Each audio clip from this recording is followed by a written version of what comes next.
இப்பாட்டின் பொருள், எங்களின் பாவை போன்ற பெண்ணே, தாயே, சிவனுக்கு அடிமை முதலிய தன்மைகளும் தூக்கத்திற்கு அடிமை முதலிய தன்மைகளும் உள்ளனவா? மிக பல தேவர்களும் நினைத்தார். அருமையான சிவனும் பெரிய சிறப்புகளை கொண்டவர் என்றால் ஒரு சக்தி. சிவ சின்னங்களின் ஒளி கேட்கும் போதெல்லாம் சிவ சிவ என்று வாய் திறப்பது உள்பழக்கம். அழகுடையவரே என்று சிவனை அழைக்கும் போதெல்லாம் அவ்வார்த்தையை முடிப்பதற்குள் நெருப்பிலிட்ட மெழுகு போல் உருகுவார். இப்பொழுது நாங்கள் எல்லாம் சிவனை எங்கள் யானை போன்றவர், எங்களின் அரசர், இனி அமுதம் போன்றவர் என்று சொல்லிக் கொண்டிருக்கிறோம். எங்களின் உறவானவரை இன்னமும் வேறு வேறு விதமாக படுத்து தூங்க போகிறாயா? கொடுமணம் கொண்ட அறிவிலிகளைப் போல அசையாமல் கிடக்கிறாயே. தூக்கத்தின் ஆதிக்கம் எப்படிப்பட்டது பார்த்தாயா? எங்கள் கணிப்பை ஏற்றுக்கொள், ஆராய்ந்து பார் என்கிறார்கள் திருச்சிற்றம்பலம். வாழ்க்கையில ரொம்ப ஆற்றல் வாய்ந்தது இது. முடிச்சிருக்கிறதா தூங்குறதா? என்னங்க தூக்கம்? யோசிச்சு பாருங்க, எவ்வளவு நேரம் தூங்குறோம்னு. ஒரு நாளைக்கு 24 மணி நேரம். அதிகமா இருக்கிற இடம் பெட்டு, அதிகமா தூங்குறது பெட்டுல படுத்து. ஆமா, ராத்திரி 10 மணிக்கு படுத்து காலையில 6 மணிக்கு எந்திரிச்சா 8 மணி நேரம் தூக்கம். மற்ற நேரம் 16, பாக்கி 16 மணி நேரம் எங்கெங்கயோ சுத்துறோம். 8 மணி நேரம் ஒரே இடத்துல கிடக்கிறோம். தூக்கம் மாதிரி ஒரு பெரிய ஆற்றல் வாய்ந்தது கிடையாது.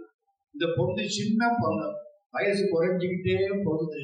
சின்ன பொண்ணு, அம்மா அண்ணே இவையும் சிலவோ பல அமரர் முன்னற்கரியான் ஒருவன் இருந்து செய்கிறான்.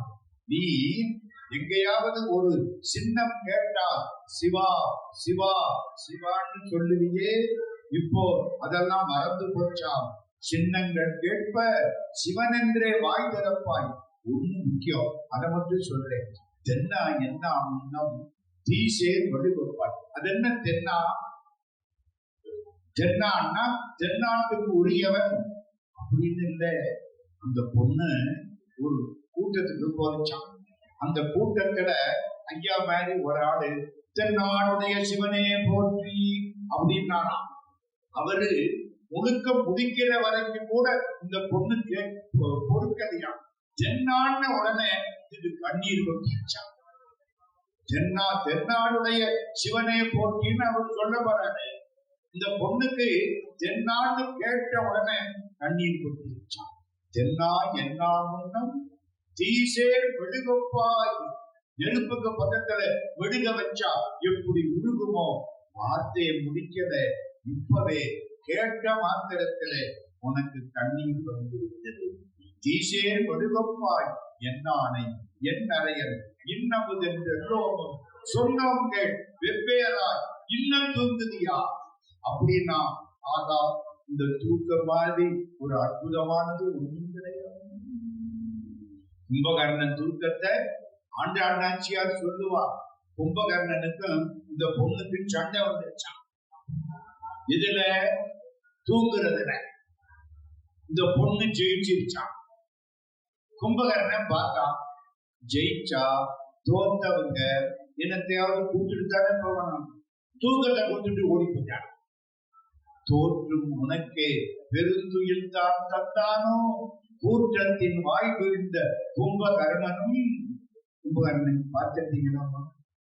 பார்த்துட்டீங்களா? நம்மளுக்கு தான் தூங்குறோம். காலையில தூங்கி, மத்தியானம் தூங்கி, ஆபீஸ்ல தூங்கி, பஸ்ல தூங்கி, யாராவது சொற்பொழிவு பண்ணலாம் ஓரத்துல உட்கார்ந்து நாற்காலியில தூங்கி, ஆபீஸ விட்டுட்டு ரிட்டையர் ஆனா திரும்ப அங்க போய் இங்கதான் நல்லா தூங்க வருது. தூங்கி எவ்வளவு நேரம் தூங்கி போயிட்டோம். என்னைய துயிலின் பரிசு, தூக்கத்தினுடைய ஆற்றல் எவ்வளவு பெரியது. அருமையான பாடல். சுபிட்சா அந்த பொண்ணுக்கு நம்முடைய வாழ்த்துக்கள்.